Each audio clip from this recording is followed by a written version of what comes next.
जय मसीह के प्यारे भाइयों बहनों, आज फिर खुदा बाप का धन्यवाद करते हैं कि उन्होंने ये मौका दिया है कि हम परमेश्वर की बाइबल स्टडी, जो परमेश्वर ने हमें अपना पवित्र वचन दिया है, उसकी हम स्टडी कर सकें। और मैं धन्यवाद करता हूँ आज के समय के लिए जो गॉड ने हम लोगों को दिया है। इसमें हम लोग इस समय का उपयोग करें, और क्योंकि जानते हैं हम लोग, देखिए, ये अंत के युग में हैं और हम लोगों को परमेश्वर के वचन का ज्ञान होना बहुत ज़रूरी। और अगर समझ लीजिए कि परमेश्वर के वचन का ज्ञान नहीं है तो फिर हम किसी का सामना भी नहीं कर सकते हैं। और समझ लीजिए कि इस संसार में एक ऐसे मसीह हैं जिनके पास कोई नॉलेज नहीं, विदाउट हथियार हम कुछ नहीं हैं। अगर आप बाइबल में देखेंगे तो एक जगह लिखा हुआ है कि हमारा मलयुद्ध तो दुष्टता की आत्मिक सेनाओं से है जो आकाश में हैं, और उसके लिए ज़रूरी है कि हमें अपने आप को तैयार करना होगा। हम लोग को अपने आप को परमेश्वर के वचन के प्रति जागरूक होना होगा। इसीलिए मैंने ये जब से ये कोविड-19 का प्रकोप आया और चर्चेस बंद हो गए, लेकिन परमेश्वर के पवित्र आत्मा ने मेरे हृदय में काम किया कि मैं और भी ज़्यादा परमेश्वर के निकटता में आऊँ। मैं धन्यवाद देता हूँ कि हम लोग तो केवल वैसे संडे करते थे, अब हमने बाइबल स्टडी शुरू किया और हमारे बाइबल स्टडी में इतने ज़्यादा लोग इतनी खुशी से ये इसमें शरीक होते हैं, इंतज़ार करते रहते हैं कि आप कुछ वचन से सीखने पाएँ। और जानते हैं, मैं आपको उत्साहित करूंगा, ये सच में आपका प्रभु यीशु मसीह के प्रति, उसके वचन के प्रति प्रेम है, जो कि आप वचन को भी सीखना चाहते हैं।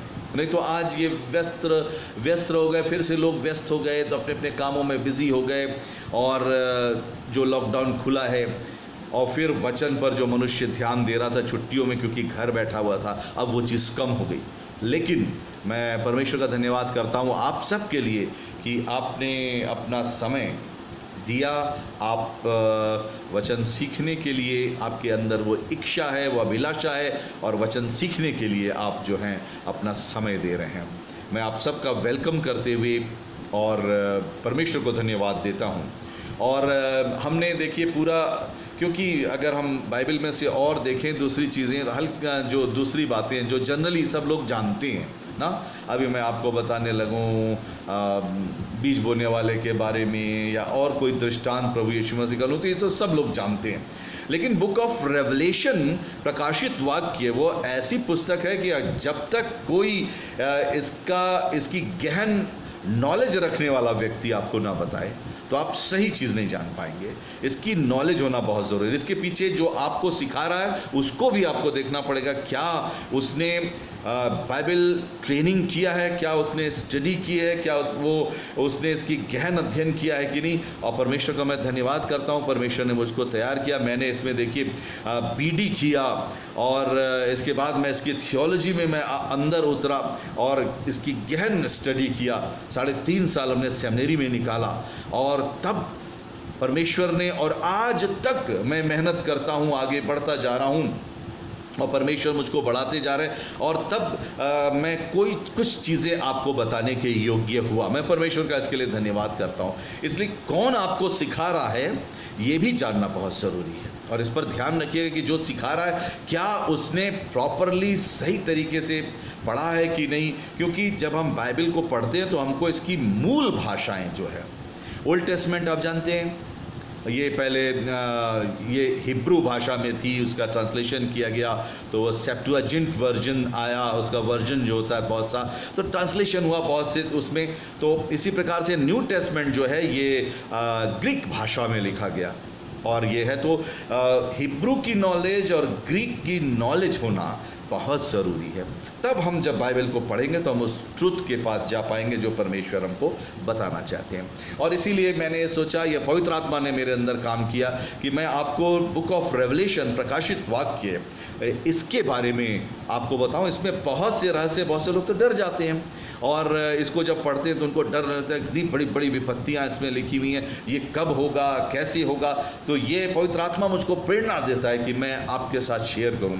और मैं खुदा का शुक्र करता हूं कि आप जो हैं वचन को सीखना चाहते हैं। हर एक मसीह के लिए ये ज़रूरी भी है, और ये प्रोग्राम हमारे सभी मसीही भाई बहनों के लिए जो यहाँ लखनऊ में हैं, हमारे एपिफेनी चर्च से जुड़े हैं या एपिफेनी चर्च से बाहर कहीं और से भी आप जुड़े हुए हैं, आप सबका मैं वेलकम करता हूँ। क्योंकि मसीह में हम लोग बटे हुए थोड़ी है कि इस जगह का उस जगह का, हम सब मसीह में एक परिवार हैं और परमेश्वर की संतान है, कहीं भी हों, संसार के किसी कोने में हों। लेकिन वचन हम सीख रहे हैं, तो इसलिए हम सब आत्मा में एक है। और परमेश्वर ने कहा जहाँ कहीं 2 या 3 मेरे नाम पर इकट्ठे होंगे तो मैं उनके बीच में उपस्थित होऊंगा। परमेश्वर आज हमारे और आपके बीच में उपस्थित है और हम वचन को सीखेंगे, शुक्र करेंगे परमेश्वर का। तो जैसा परमेश्वर ने हमें दिया है, हम लोग छोटी सी प्रार्थना करते हैं, उसके बाद होली स्पिरिट हमारी गाइडेंस करेगा। और आज का थीम आप जान रहे हैं क्या है। मैं 5वीं तुरही तक आपको बता चुका हूँ। सील्स के बारे में मैंने बताया कि जो सील्स प्रभु यीशु मसीह तोड़ेंगे, कब कब क्या क्या घटनाएं होंगी, हमने वो सीखा। और इसके बाद अब हम देख रहे हैं कि जो ट्रम्पेट हैं, तुरहियाँ फूकी जाएंगी और हर तुरही फूके जाने पर भी कुछ विशेष घटनाएं होंगी। क्या क्या घटनाएं होंगी सारी ऐसे करके मैं बताता आया। 5वीं तुरही आपको बताया और इसके बाद आज 6वीं तुरही के बारे में आपको बताया। 7 ट्रम्पेट्स हैं, तो आज 6वीं तुरही हमने लिया है। बहुत लंबा आज हम नहीं करेंगे, एक शॉर्ट रहेगा आज की बाइबल स्टडी, तो इसमें हम लोग चलें। आप भी दुआ करिए और प्रार्थना में होकर के अभी हम दुआ मांगते हैं। एक मन होइए मेरे साथ और हम लोग परमेश्वर से प्रार्थना मांगें कि परमेश्वर अपने आत्मा के द्वारा हमारी अगुवाई करे। प्रार्थना करेंगे। महान परमेश्वर पिता, हम धन्यवाद करते हैं आज की शाम की बेला के लिए। धन्यवाद करते हैं, आपको प्यार करने वाले लोगों की कमी नहीं। परमेश्वर पिता, जो आपके वचन को पढ़ते हैं, पवित्र आत्मा जिनको प्रेरित करता है, जो वचन को सही तरीके से सीखना चाहते हैं, परमेश्वर पिता हम धन्यवाद करते हैं आज एक बार फिर से परमेश्वर हमारे साथ जुड़े हुए सब तमाम मसीही लोगों के लिए परमेश्वर। और हम धन्यवाद करते हैं आपने मुझको यहाँ पर एपिफेनी चर्च में रखा कि परमेश्वर यहाँ की जो भेड़ें हैं, जो परमेश्वर आपके लोग हैं, उनकी निगहबानी करूँ एक पास्टर के रूप में, एक प्रीस्ट के रूप में परमेश्वर। और साथ में परमेश्वर हम धन्यवाद करते हैं खुदावंद तमाम हमारे श्रोताओं के लिए जो परमेश्वर जगह जगह दूसरी जगहों से जुड़े हुए हैं और ये आपको परमेश्वर प्यार करने वाले लोग हैं और परमेश्वर आपके वचन को सीखना चाहते हैं। वचन की प्यास है और आपने कहा धन्य है वे जो प्यासे हैं क्योंकि वे तृप्त किए जाएंगे। धर्म के भूखे और प्यासे हैं क्योंकि वो तृप्त किए जाएंगे। हाँ परमेश्वर, आज आप हमारी उस रूहानी प्यास को बुझाने जा रहे हैं। पवित्र आत्मा, अपने आप को हम आपके अधीन कर देते हैं। सिखाने वाले हम नहीं परंतु होली स्पिरिट आप हो। ऐसे सीखने वाले लोगों के लिए दुआ मांगते हैं परमेश्वर, इनके घरों पर, इनके जीवन पर आपकी आशीष होने पाए, ये वचन को सीखने पाए। खुदावन अपनी बरकत से माला माल कर दीजिए। विनती सुनने के लिए हम धन्यवाद करते हैं। प्रार्थना प्रभु यीशु मसीह के नाम में मांगते हैं, आमीन। 6वीं तुरही, आइए इसके बारे में हम लोग सीखेंगे। निकाल लीजिए प्रकाशित वाक्य यानी कि book of Revelation chapter 9 verse 13 से आगे। पहले मैं इसको पढ़ूंगा आपके सामने, आप भी अपनी अपनी बाइबल खोलिए। और क्योंकि मैं आपको इनकरेज करना चाहता हूँ। देखिए बाइबल में एक चीज़ और लिखी हुई है, बुलाए हुए बहुत हैं लेकिन चुने हुए थोड़े हैं। थोड़े हैं जो सकरे मार्ग पर चलते हैं और जो अनंत जीवन हो जाता है। बहुतेरे हैं जो चौड़े मार्ग पर जाते हैं जो विनाश हो जाता है। हम आप संख्या में थोड़े हैं और संसार अपने अपने कामों में बिजी है, लेकिन आपने अपना समय निकाला कि नहीं, हम अपना ये समय प्रभु यीशु मसीह के साथ उसके वचन को पढ़ने में, उसको सीखने में लगाएंगे। तो सकरे मार्ग पर हम चल रहे हैं। परमेश्वर का हम धन्यवाद करते हैं और आपके लिए भी बहुत धन्यवाद करते हैं। रेवलेशन चैप्टर 9 वर्स 13 से आगे मैं आपके सामने पढ़ रहा हूँ। पहले मैं इस 6वीं तुरही जब फूकी जाएगी उसको मैं पढ़ दूँ और इसके बाद फिर इसकी हम अंदर उतरेंगे और गहन स्टडी इसकी करेंगे। और मैं उम्मीद करता हूँ आपने मेरे लिए भी दुआ किया है कि मैं आपको पवित्र आत्मा के सामर्थ्य बताऊँ। बताने वाला मैं नहीं बल्कि मेरे अंदर से पवित्र आत्मा हो जो आपको गाइड करे। सब कुछ अब परमेश्वर की महिमा के लिए समर्पित करके शुरू करते हैं। वर्स 13, और जब 6वें स्वर्गदूत ने तुरही फूकी तो सोने की वेदी जो परमेश्वर के सामने है उसके सींगों में से मैंने एक ऐसा शब्द सुना मानो कोई छठवें स्वर्गदूत से जिसके पास तुरही थी कह रहा है कि उन 4 स्वर्गदूतों को जो बड़ी नदी फुरात के पास बंधे हुए खोल दे। वे चारों दूत खोल दिए गए जो उस घड़ी और दिन और महीने और वर्ष के लिए मनुष्यों की 1/3 के मार डालने को तैयार किए गए थे। उनकी फौज के सवारों की गिनती 20 करोड़ थी। मैंने उनकी गिनती सुनी।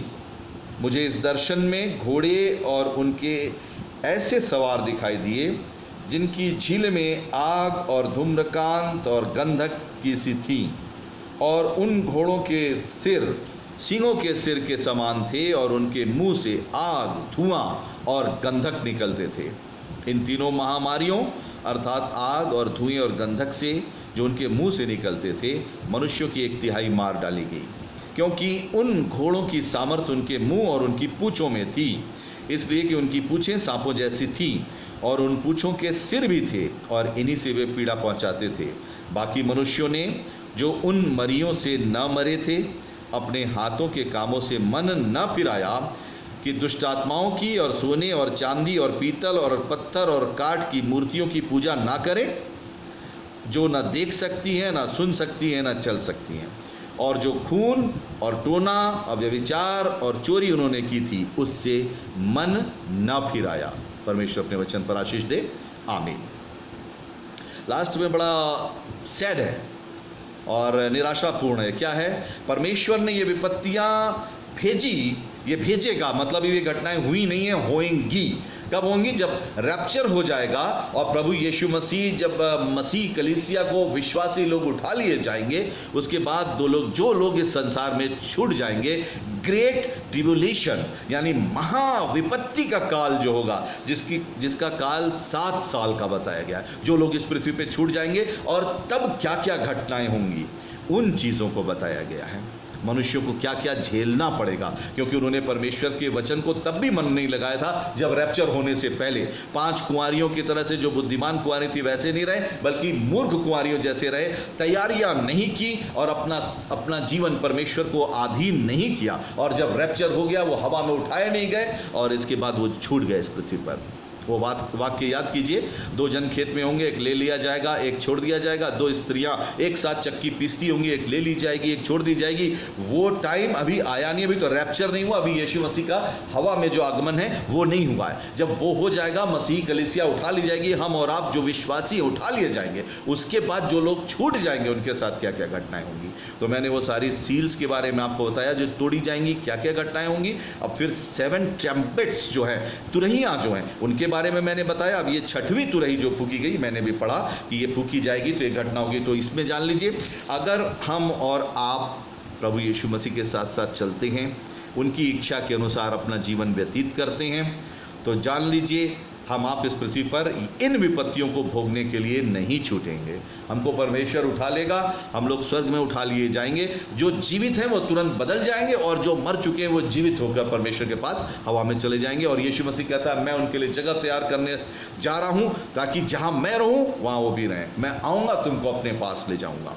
तो वो वाक्यांश पूरा होगा प्रभु यीशु मसीह का। जो प्रभु यीशु मसीह में चल रहे हैं, अगर मौत हो गई तो जीवित होकर हम प्रभु के पास पहुंचेंगे जब रैप्चर होगा।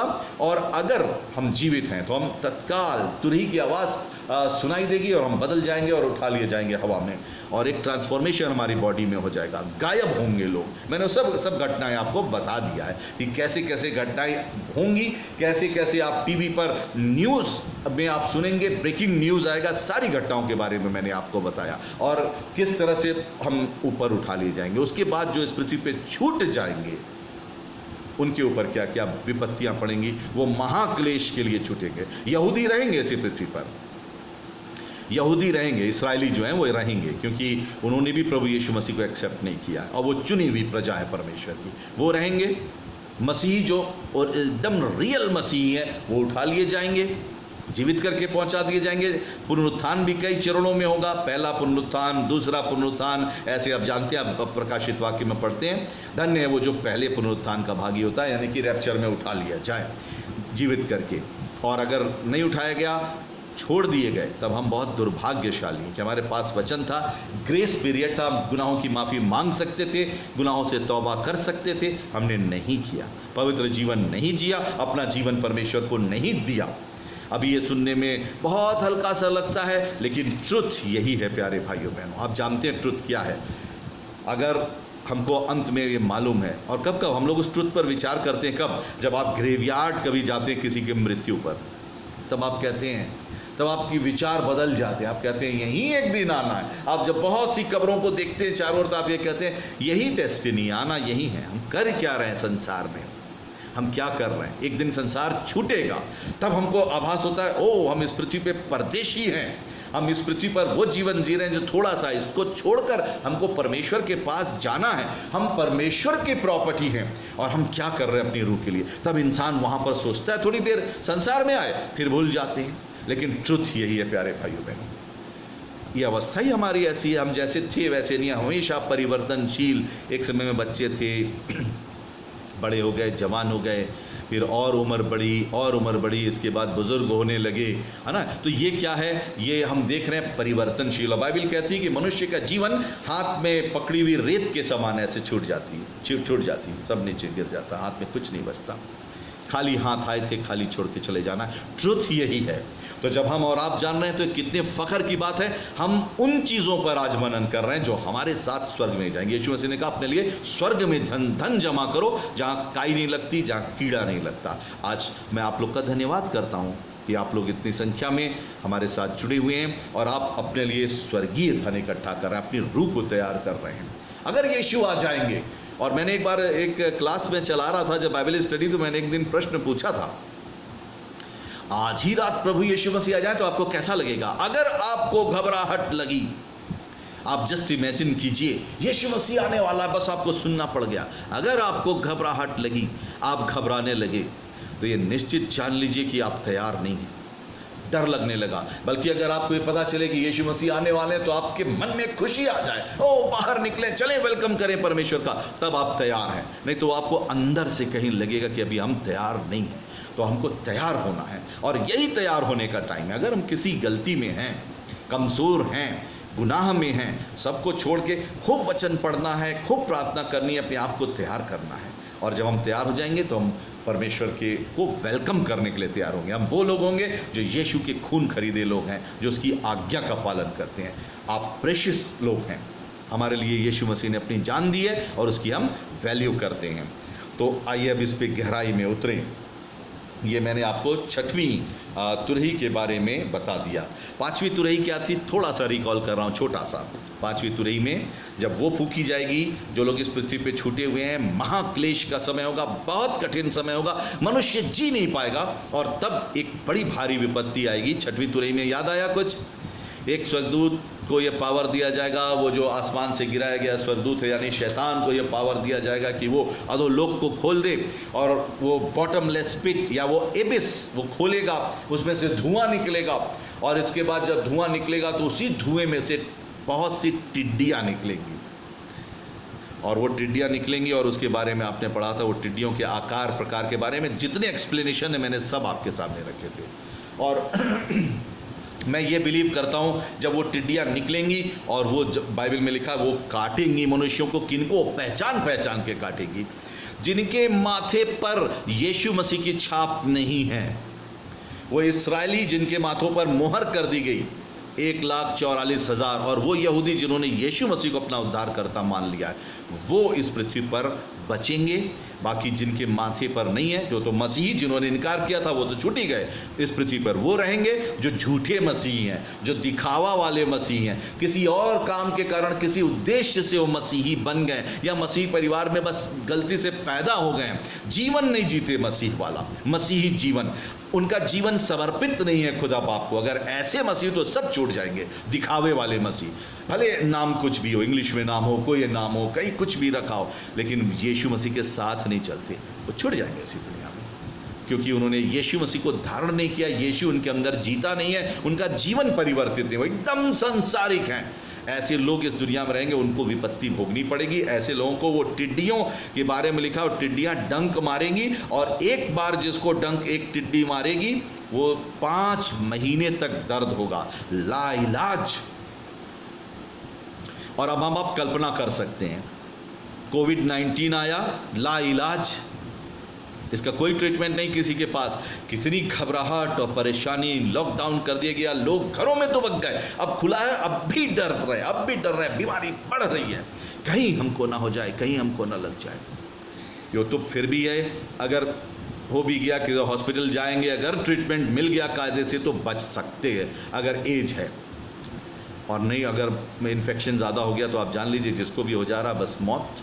और ये खतरनाक बीमारी है, और उससे 1000 गुना खतरनाक ये है जब तुरही फूकी जाएगी 5वीं, ये टिड्डियाँ जिसको एक बार काटेंगी, लाइलाज उसका ट्रीटमेंट होगा, और बाइबल में लिखा हुआ है वो 5 महीने तक दर्द होगा एक बार काटने में, और ये पहचान के काटेगी।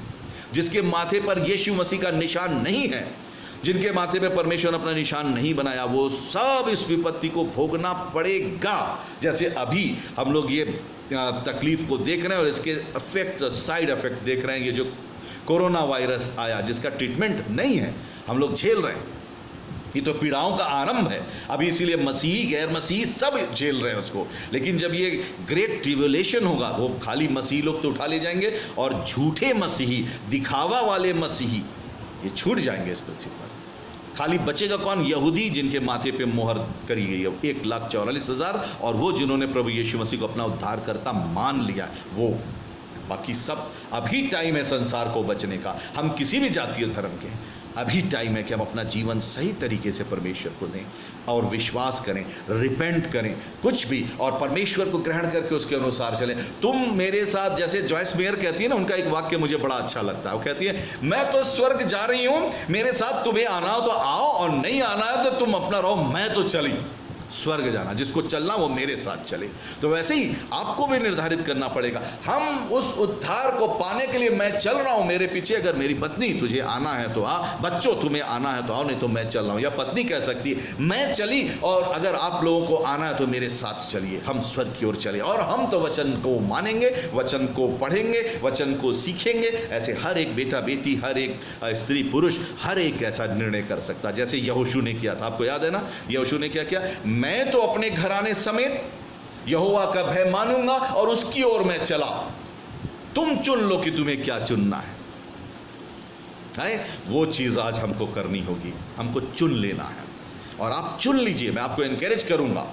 और आइए हम लोग मिलकर के चुन ले, परमेश्वर के पीछे हम चलेंगे, उसकी आज्ञाओं को मानेंगे, बुराइयों से दूर रहेंगे। हम प्रिपरेशन कर रहे हैं, हम 5 बुद्धिमान कुमारियों के सामने बनेंगे। दुल्हा कभी भी आ सकता है, वो अचानक से आएगा वो, और हम तब उसके पास वो उठा लिए जाए, हम घर से बाहर निकले जय जयकार करते हुए वेलकम करने के लिए, डर के कहीं छिप न जाए। अगर हम तैयारी कर लेंगे तो हम डरेंगे नहीं। परमेश्वर, yes I am ready, come Jesus, I am ready to welcome you, तब ये होगा। और हमको अपने आप को तैयार करना, यही ट्रुथ है, इसको सामना करना होगा, जिंदगी और मौत का सामना करना होगा, हमको एक दिन मरना है। और अगर हम प्रभु में चल रहे हैं तो अगर हमारे जीते जी यीशु आए तो हमको बदलना है, हम बदल के उठा लिए जाएंगे, छूटे नहीं। बस ये कोशिश करना प्यारे भाइयों बहनों, आपसे मैं कह रहा हूं, जितने लोग इस वचन को सुन रहे हैं, छूटे नहीं। आप जिसको बहुत ज्यादा प्यार करते हैं, कोशिश करिएगा वो भी ना छूटे, उसको वचन बताइए। जिसको आप इस दुनिया में सबसे ज़्यादा प्यार करते हैं, हो सकता है आपका बेटा हो, आपकी बेटी हो, आपका हस्बैंड हो, आपकी वाइफ हो, आपके माँ बाप हों, भाई बहन हों, जिसको आप सबसे ज़्यादा प्यार करते हैं, क्या आप चाहेंगे वो इन महाविपत्तियों को भोगने के लिए संसार में छूट जाए? आप नहीं चाहेंगे।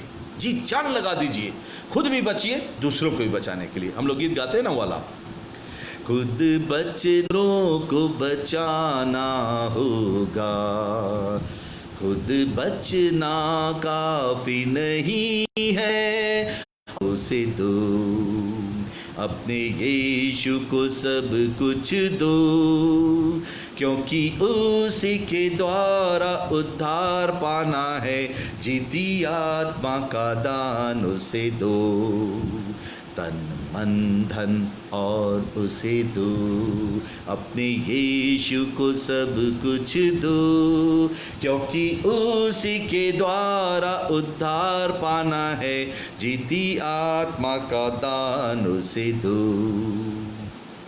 और फिर पूरा गीत है ना, गर यीशु के बनना चाहो। तो ये गीत आप गा लीजिएगा, हम आगे बढ़ रहे हैं इसमें।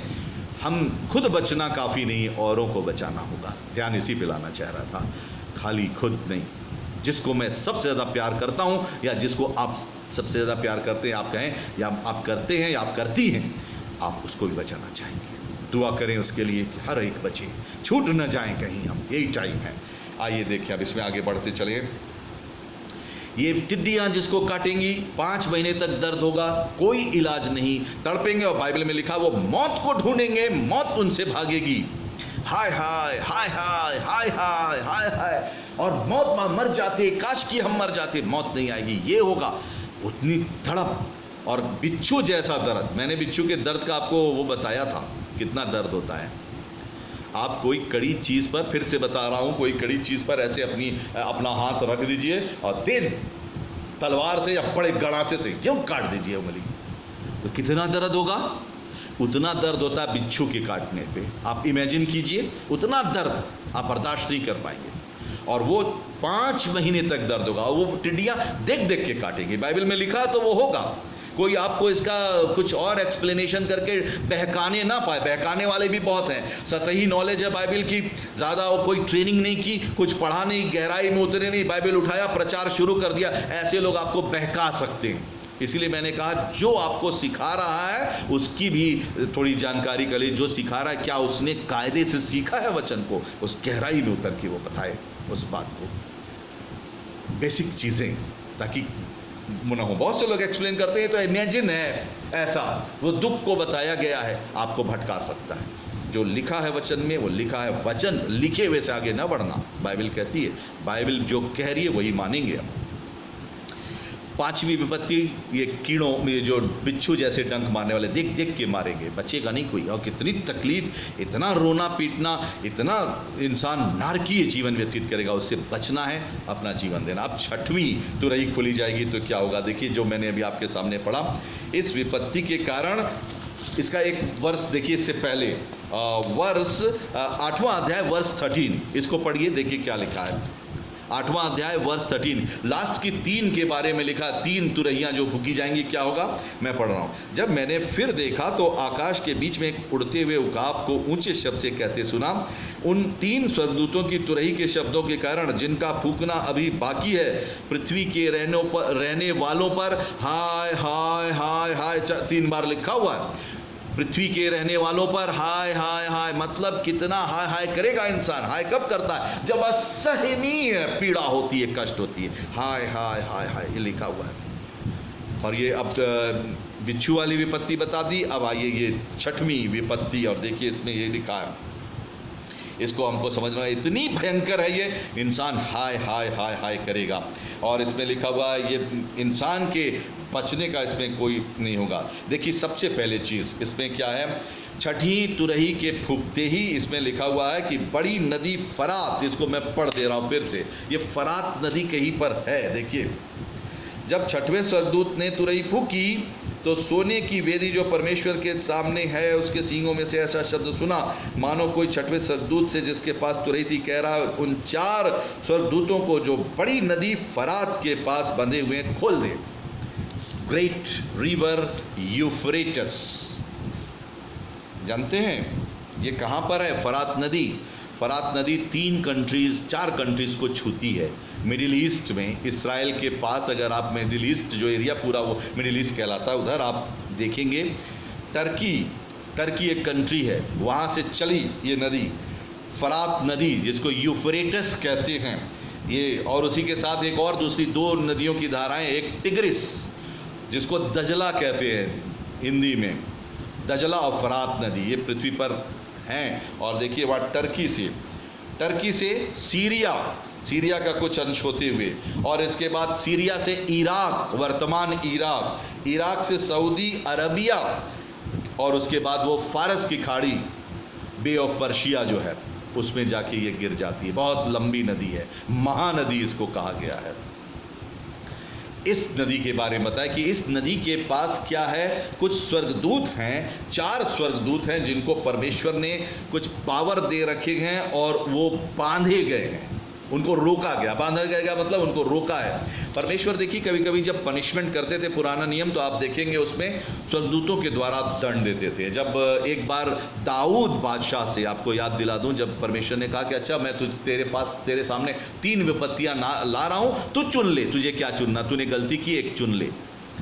तब उन्होंने एक यही चुना था कि मैं ठीक है, मैं मरी वाले चुन रहा हूँ, परमेश्वर जो है मरी फैलाएगा और मैं उसी को चुन रहा हूँ, महामारी। और परमेश्वर दयालु है, उसको दया आ जाएगी, है ना। और इसके बाद वो स्वर्गदूतों के द्वारा वो फैलाया जा रहा था, वो देखा तो उसको फिर दाऊद जो है क्या बोलते हैं, वो परमेश्वर की दया पे भरोसा करते हैं। तो परमेश्वर स्वर्गदूतों के द्वारा, इजिप्ट वाला याद करिए, जब इजिप्ट में इसराइली गुलाम थे, फिरौन की गुलामी से छुड़ाए जाने वाले थे, मौत कौन लाया था? मौत का फरिश्ता। और लिखा था उससे बचने का एक ही उपाय है, जो लोग अपने दरवाजे पर मेमने को बलिदान करेंगे और उसके लहू को लगा देंगे चौखटों पर, वो फरिश्ता जब उसको देखेगा तो लहू देखेगा तो उसको क्रॉस करके निकल जाएगा, पास ओवर कर जाएगा, क्रॉस करके लांग के निकल जाएगा और वहां पैलोठे की मौत नहीं होगी। और पैलोठों की मौत नहीं हुई क्योंकि इसराइलियों ने क्या किया था? सब ने मेमना बलिदान करके अपने अपने चौखटों पे लगाया था। वो जीसस की ओर इशारा करता था, एक दिन यीशु का लहू हमें बचाएगा। और वो ऐतिहासिक घटना है। और इजिप्शियंस के दरवाज़ों पे नहीं था, सब घरों में, यहाँ तक कि फिरौन बादशाह जो था उसके भी घर में पैलोटा मरा और सबकी मौत हुई। उसी के बाद इनको आज़ाद कर दिया, जाने दिया। तो स्वर्गदूतों के द्वारा मौत, मैं ये आपको कहना चाहता हूँ, परमेश्वर के पास नाश करने वाला भी एक पावर है, नेगेटिव पावर है जो नाश भी करता है। परमेश्वर उसको कंट्रोल में करता है। अगर आपको मैं थोड़ा सा इसी के ऊपर बताते हो, मलाकी निकालिए, मलाकी देखिए, मैं भी खोल रहा हूँ, ओल्ड टेस्टमेंट की सबसे लास्ट पुस्तक है मलाकी। और उसमें देखिए वहाँ पर जहाँ लिखा हुआ है 10वां अंश देने के लिए, कि मुझको परमेश्वर कह रहा 10वां अंश मेरे भवन में लाओ, और जो नहीं लाएगा उसको तकलीफ आएगी। और देखिए क्या इस प्रकार से कह रहा है, तो मैं 10वें पद से पढ़ रहा हूँ, मलाकी 3 अध्याय 10 पद। सारे 10वां अंश भंडार में ले आओ कि मेरे भवन में भोजन वस्तु रहे। और सेनाओं का यहोवा ये कहता है कि ऐसा करके मुझे परखो कि आकाश के झरोखे तुम्हारे लिए खोलकर तुम्हारे ऊपर अपरंपार आशीष की वर्षा करता हूँ कि नहीं। और 11वां पद, यहाँ पे मैं ध्यान ला रहा हूँ आपका, मैं तुम्हारे लिए नाश करने वालों को ऐसा गुड़कूंगा कि वो तुम्हारी भूमि की उपज नष्ट न करेगा। नाश करने वाला है एक परमेश्वर के पास, और वो परमेश्वर के कंट्रोल में है। जो नेगेटिव है वो नाश करता है। परमेश्वर कह रहा है नाश करने वाले को मैं ऐसा गुड़कूंगा कि वो तुम्हारी भूमि की उपज नष्ट न करेगा, तुम्हारी दाखलताओं के फल कच्चे न गिरेंगे। सेनाओं के यहोवा का यही वचन है।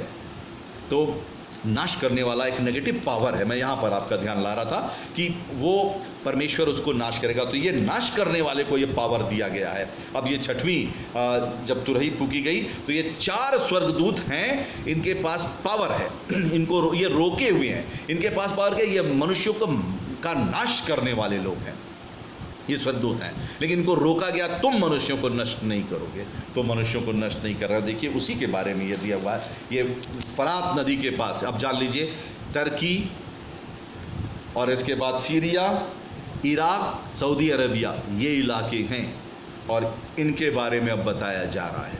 अब आपका ध्यान बाइबल और एकदम बिल्कुल कंसंट्रेट कर रही है, एकदम एक जगह पे ला रही है। अब दुनिया से आप चारों तरफ से होकर के आप बिल्कुल एक जगह कंसंट्रेट होते जा रहे हैं। अब इस कंट्री में आ गए, इन कंट्रीज़ में, इसराइल के आसपास आप आ गए। देखिए क्या यहाँ पर ये चीज़ है।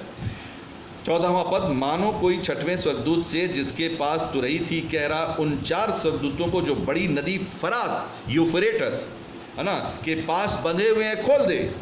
वे चारों दूत खोल दिए गए जो उस घड़ी और दिन और महीने और वर्ष के लिए मनुष्यों की 1/3 को मार डालने को तैयार किए गए थे। काहे के लिए थे?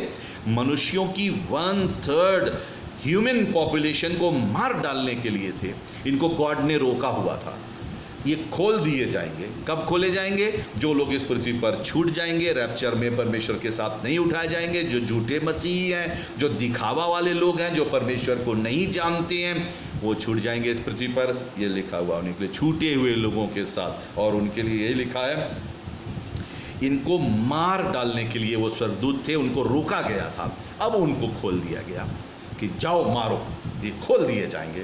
और क्या है उसके लिए टाइम क्या दिया? देखिए, वे चारों दूत खोल दिए गए जो उस घड़ी और दिन और महीने और वर्ष के लिए मनुष्यों की 1/3 के मार डालने को तैयार किए गए थे, ये खोल दिए जाएंगे।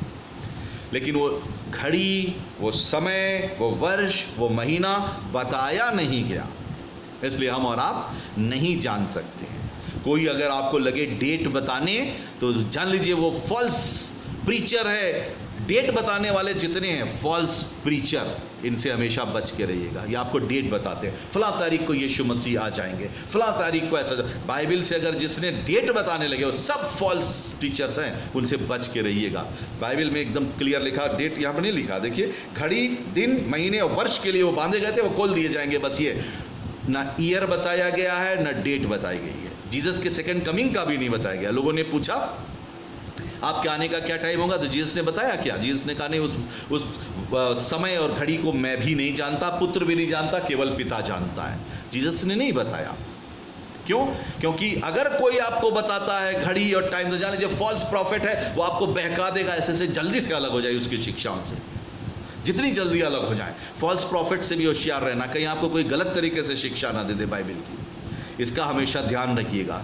सतही नॉलेज हो, आपको गलत तरीके से पढ़ा देगा और आपको बस एकदम समझ लीजिए। इसलिए जो आपको सिखा रहा है उसको कितनी नॉलेज है, इसके ऊपर भी ज़रूर से ध्यान कीजिएगा। उसने कितनी स्टडी की है, कैसे उसने सीखा है ना।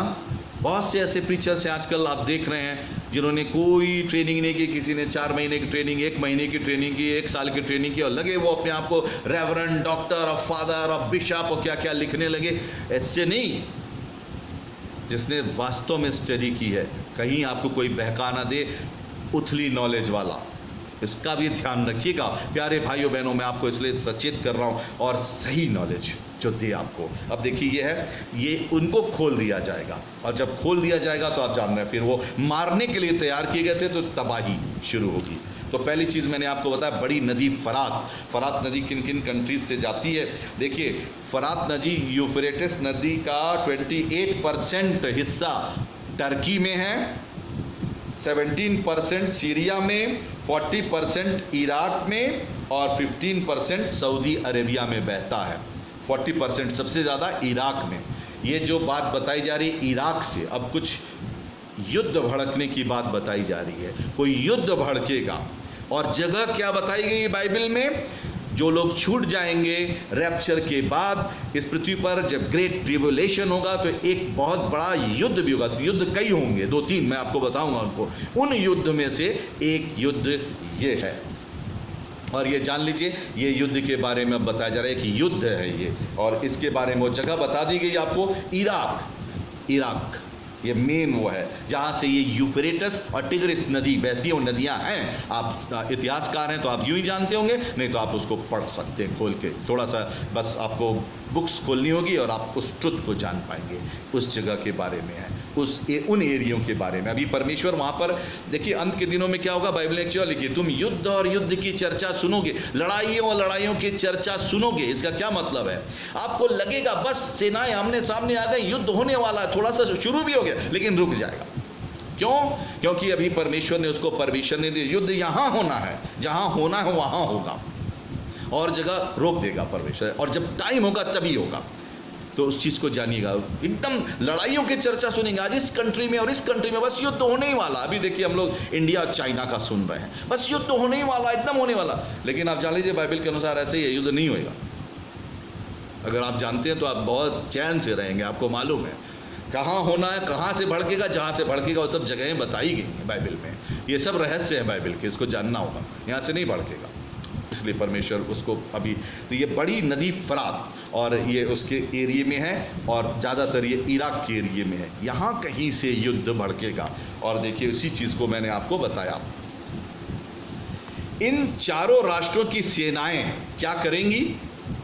यहाँ से बड़ी नदी फरात है, ये खोल दिए जाएंगे स्वर्गदूत। ये तो एक प्रतीकात्मक लैंग्वेज लिखा है, मनुष्यों की 1/3 को साफ कर देने के लिए तैयार किए गए हैं। इनकी सेनाएं मुख्यतः इस्राएल की भूमि पर, एक बहुत बड़ा युद्ध होना है, ये जान लीजिए, एक युद्ध होना है इस्राएल की भूमि पर। इस्राएल और ये सब कंट्रीज हैं आसपास, एकदम नाम बता दिया है बाइबल में, जिसमें शामिल सेना की संख्या भी बता दी है। 20 करोड़ कैवलरी, ये जो होगी सेना 20 करोड़, वो एकदम बिल्कुल आगे रहने वाले, जिनके पास ये तोपखाना और ये सब इन्फेंट्री वाले जो होते हैं वो सब बिल्कुल टैंक और ये सब। अभी युद्ध कैसा होगा तो मैं आपको बताऊंगा कि वो कितना क्लियर लिखा है। 20 करोड़ संख्या दी। देखिए मैं फिर से पढ़ रहा हूँ 16वां पद, उनकी फौज के सवारों की गिनती 20 करोड़ थी, मैंने उनकी गिनती सुनी। ये सुना यूहन्ना ने, परमेश्वर ने उनके द्वारा हमको बताया और परमेश्वर मुझे यूज कर रहा है, मैं आज आपको बता रहा हूं। और ये 20 करोड़ सेना होगी, इतनी बड़ी सेना। इसका मतलब लगता है इतनी बड़ी सेना अगर चारों राष्ट्र की सेनाओं को मिला लेंगे तब भी नहीं होगा। इसका मतलब लगता है पूरे विश्व के और कंट्रीज भी इनका साथ देंगे। विश्व जैसे प्रथम विश्व युद्ध में या द्वितीय विश्व युद्ध में ग्रुप्स बटा था, उस प्रकार से ग्रुप में बटेगा फिर से, और सब अपने अपने जगह से सेना देंगे, और तब ये 20 करोड़ ये सेना होना है, और ये इस्राएल को घेरेंगे आके। इस्राएल कंट्री जो वर्तमान है वहाँ पर कुछ होना है, और परमेश्वर अपनी सामर्थ्य दिखाएगा। और देखिए क्या होगा, उसी का ये डिस्क्रिप्शन बाइबल में दिया हुआ है। इसमें देखिए अगर 17 से 18वां पद पढ़ेंगे तो इसमें ये जो घोड़ों का विवरण दिया क्या है, ये इसको एक्सप्लेन करें। देखिए फिर मैं पढ़ रहा हूँ वर्ष जो है 17 और 18। ये देखिए क्या है, मुझे इस दर्शन में घोड़े और उनके ऐसे सवार दिखाई दिए जिनकी झील में आग और धूम्रकांत और गंधक की सी थी, और उन घोड़ों के सिर सिंहों के समान थे, और उनके मुंह से आग, धुआं और गंधक निकलता था। ऐसी कोई चीज़ वो देख रहे हैं जिनको परमेश्वर ने दिखाया कि वो घोड़ों के समान कोई चीज़ दिख रही है, उसके मुंह से आग, गंधक, धुआं, जानवर जैसा कुछ भाग रहा है उसके मुंह से निकल रहा है। तब समझ में आता, ओ ये तोपखाना देख रहा है, तोपें देख रहा है, ये टैंक देख रहा है, और टैंक सामने से वो आगे जो उसकी नाल रहती है उसमें से वो गोले निकलते हैं, और वो गोलों में क्या होता है, आग और गंधक और धुआं। मतलब ये टैंक वाला युद्ध है, वो देख रहा है। 20 करोड़, और ये इस्राएल के दुश्मन है। बेसिक बाइबल ये बता रही है इस्राएल को घेरने की तैयारी करेंगे। हमको जब न्यूज़ सुनते हैं तो इस पर ध्यान रखिएगा, इस्राएल को घेरने की। लेकिन अगर हम आप छूट गए तो ही सुन पाएंगे इसको, अगर रैप्चर में नहीं उठाए, और उठा लिए गए तब शायद हम लोग ना सुन पाएंगे, हम लोग के एब्सेंस में होगा। तो ये चीज़ है, ये जो है ये युद्ध होना है, और ये टैंकों वाला जो मॉडर्न हमारी सेनाएं हैं उनका है, और उन्हीं के इक्विपमेंट्स हैं ये सब। जो इनको देख रहा है कि उनकी दुम में भी ऐसा है, शायद वो राडार सिस्टम को देख रहा है, उसको सिर जैसा दिखाई दे रहा है, वो सब वो उसको आगे वो लिख रहा है, और उसने लिखा। लेकिन ये मुंह से अपने क्या उगल रहे हैं, तो मुंह क्या, तोप का जो आगे का जो उसकी नाल होती है वहाँ से वो आग, धुआं और गंधक, इससे लोगों को मार रहे हैं। तो ये वही आग, धुआं, गंधक बरसाने वाली चीज़ ये युद्ध को देख रहा है। और कंट्री और एरिया और जगह भी बता दी गई, नदियों के नाम भी बाइबल बता रही है। इतनी क्लियर बाइबल बताती है, आप दूसरी क्या पुस्तक कोई पढ़ेंगे जो बाइबल बता रही है एकदम क्लियर। और ये ग्रेट ट्रिब्यूलेशन के समय होगा, 1/3 मनुष्यों को मार देने के लिए। कितने मनुष्य मारे जाएंगे, करोड़ों में संख्या होगी, करोड़ों में। 6 खरब है ना मनुष्य, 1/3 कई बार नष्ट होंगे। तो चलिए मनुष्य घट गया, क्योंकि मनुष्य जितने पैदा होंगे उससे ज़्यादा मारे जाएंगे, और मनुष्य की मृत्यु ज़्यादा होगी, जन्म कम होगा। जन्म तो बहुत कम, मृत्यु दर बहुत होगी। ये ग्रेट ट्रिब्यूलेशन में मारे ही जाएंगे। 1/3 आसमान से तारा गिरेगा। मैंने पिछली बार उसमें बताया था आपको कि वो जो पीने का पानी नहीं मिलेगा, 1/3 फिर मनुष्य मर जाएंगे। एक बार वृक्षों में आग लग जाएगी, सारे वृक्ष जल जाएंगे, और मेटेओराइट से जो उल्काओं का ऐसी बरसात होगी, बहुत नुकसान होगा। वो सब हम बता चुके हैं, आप पुराने हमारे जो पीछे के हमने बताए उनको आप सुनिएगा। YouTube पर आप देखिएगा, जो मैं लिंक डालता हूं तो आपको सब मिल जाएगा आपको सुनने को कि क्या क्या होगा, और बहुत कितनी बार मनुष्य मर चुका होगा। और कोविड का भी विवरण हमने आपको बताया था कि कोविड जो है ये चाइना से फैलेगा, और ये फैला, बाइबल में लिखा हुआ था, हमने आपको बताया था, और उसका बाकायदा एकदम कितना क्लियर दिया था किस कंट्री से फैलेगा। और उसमें देखिए, उसमें बताया गया था ड्रैगन के बारे में कि एक ऐसा वो ड्रैगन ने अपनी पूंछ में, एक ड्रैगन है लाल रंग का, उसने क्या देखा, मैं लाल रंग का एक ड्रैगन देख रहा हूं जिसने अपनी पूंछ में आसमान के तारों को फंसा के 1/3 को जमीन पे गिरा दिया। तब हमको समझ में ड्रैगन कौन है तो पता चला चाइना, और ये तारे कौन है तो बड़े बड़े कंट्री, सबको तो उसने भूमि पर पटक दिया। सब अभी त्राई त्राई त्राई त्राई कर रहे हैं, अभी भी चैन नहीं आया। लेकिन परमेश्वर करे, परमेश्वर रहम दिल है, वैज्ञानिकों को बुद्धि देगा, जल्द से जल्द दवाइयाँ बने, लेकिन फिर विपत्तियाँ और हैं। अभी तो ग्रेट ट्रिब्युलेशन की बात मैं बता रहा हूँ।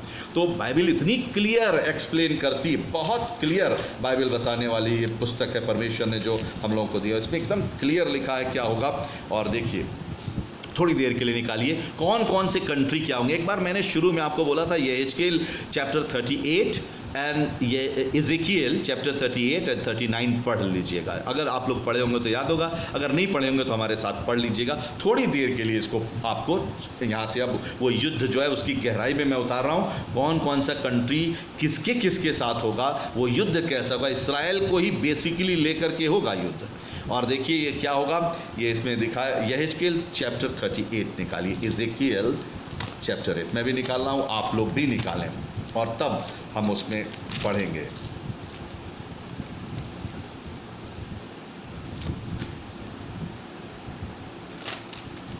इसमें कंट्रीज के नाम दिए हुए हैं, यहेजकेल चैप्टर 38 एंड 39। पहला वर्ष पढ़ूं, देखिए। फिर यहोवा का वचन मेरे पास पहुंचा, हे मनुष्य के संतान, अपना मुंह मागोग देश की ओर के गोग की ओर करके, जो रोश, मेशेक और तुबल का प्रधान है, उनके विरुद्ध भविष्यवाणी कर। मतलब ये सब एक साथ होंगे, ये कंट्रीज, इनके विरुद्ध कह, परमेश्वर तुम्हें पनिश करेगा। और फिर आगे और है, और इसके बाद इसको पूरा पढ़ना पड़ेगा, लंबा टाइम लगेगा, इसलिए मैं बीच में मुख्य मुख्य बातें आपको लूँगा। और देखिए इसमें आगे फिर है चौथे पद से, मैं तुझे घुमा ले आऊँगा और तेरे जबड़ों में आंकड़े डालकर तुझे निकालूंगा, और तेरी सारी सेना को भी, अर्थात घोड़ों और सवारों को, जो सब के सब कवच पहने हुए एक बड़ी भीड़ है। कवच पहने हुए, ये कवच पहने हुए क्या, ये जो टैंक है ऐसे ही कवच वाले होते हैं, इसमें आप गोली मारिए, AK-47 मारिए, कुछ मारिए, असर नहीं करता, कवच होता है। तो ये वो चीज़ है। और इसके बाद लिखा, जो फरी और ढाल लिए हुए और सब के सब तलवार चलाने वाले होंगे, और उनके संग फारस, कूश, पूत को, जो सब के सब ढाल लिए हुए और टोप लगाए होंगे, और गोमर और उसके सारे दलों को, उत्तर दिशा से दूर दूर देशों के तो गर्मा के घराने और उसके सारे दलों को निकालूंगा, और तेरे संग बहुत से देशों के लोग होंगे, इन सब को दंड देगा। अब ये कंट्री कौन कौन है, तो गर्मा कौन है, फारस कौन है, कूश कौन है, पूत कौन है, गोमर कौन है, तो थोड़ा सा नोट करिए। तब ये ओल्ड नाम है सबके, और मॉडर्न नेम मैं आपको बताऊंगा। आप देखिए क्या क्या है। गोग की अगुवाई में चलेगा ये देश, है ना। और देखिए इसमें क्या, गोग मागोग जो है, रूस, चाइना, इनको एक नाम और दिया गया याजुज और माजुज, ये भी है। ये मागोग क्या है, मागोग जानते हैं, ग्रेट वॉल ऑफ चाइना को मागोग कहते हैं। ग्रेट वॉल ऑफ चाइना मतलब चाइना भी साथ देगा। ये युद्ध बहुत बड़ा होने जा रहा है, होगा, जब होगा तो ये मिडिल ईस्ट में होगा, और ये जब छठवीं तुरी फूकी जाएगी तब होगा, और ये बहुत डीप, इसको आप याद रखिएगा। और देखिए मागोग, रोश कौन सा, देखिए यहाँ रोश दिया हुआ है, पहले ही चैप्टर 38, यहेजकेल चैप्टर 38 और वर्स 2, हे मनुष्य के संतान, अपना मुंह मागोग देश के गोग की ओर करके, जो रोश, मेशेक और तुबल का प्रधान है, इनके विरुद्ध में भविष्यवाणी कर। परमेश्वर इनको पनिश करेगा। ये इकट्ठा तो होंगे युद्ध करने के लिए, लेकिन गॉड इसको फाइट करेगा। और देखिए इसमें कौन है, रोश कौन है, रोश रूस का नाम है, पुराना नाम, रूस का प्राचीन नाम रोश। तुबल कौन है, तुबल एक जगह है जिसको तबलास्क एक जगह है जहाँ पर रशिया के तमाम हथियारों के ज़ख़ीरे हैं, उस जगह को कहते हैं। और इसने बड़े बड़े अपने हथियारों के ज़ख़ीरे वहाँ बना रखे हैं। और तबलास्क, तुबल, ये यहाँ पे लिखा हुआ है वो जगह। और इसके बाद ये अकॉर्डिंग टू बाइबल है, जो मैं अपनी आप से कुछ नहीं बोल रहा हूँ, जो बाइबल में लिखा हुआ एक्सप्लेन कर रहा हूँ। आई एम बाइबल टीचर और मैं आपको वो चीज़ बता रहा हूँ। और देखिए फिर मेशेक, ये मेशेक देश क्या है? मेशेक मास्को, मेशेक उसको बाइबल में बोला गया है। ऐसी फारस, नीचे जब 5वीं आयत में पढ़ेंगे, फारस, कूत, पूत, ये सब लिखा ना, कुश, पूत। फारस क्या है? फारस का नाम, पुराना नाम एलाम है या ईरान, वर्तमान नाम फारस, एलाम या ईरान। 1935 तक ईरान को फारस कहते थे, 1935 तक। उसके बाद फिर ईरान नाम हो गया, ये आप जानते होंगे। कुश, कुश देश कौन सा? इथियोपिया। पूत, पूत कौन सा देश है? लीबिया। तो गर्मा, टर्की। नदियों के नाम बाइबल कितना क्लियर बताती है, भी मैं आपको पढ़ रहा था। नदियों के नाम बता रहे हैं, जगहों को बता रहे हैं, सब इस्राएल के खिलाफ, क्योंकि वही परमेश्वर की प्रजा है। और इस चीज़ को बहुत ध्यान से जानना होगा हमको। ये लोग हैं, ये एक साइड होंगे, इतने कंट्रीज एक साइड होके एक वो बनाएंगे। इनकी लीडिंग रूस और चाइना करेंगे इस्राएल को बर्बाद करने के लिए।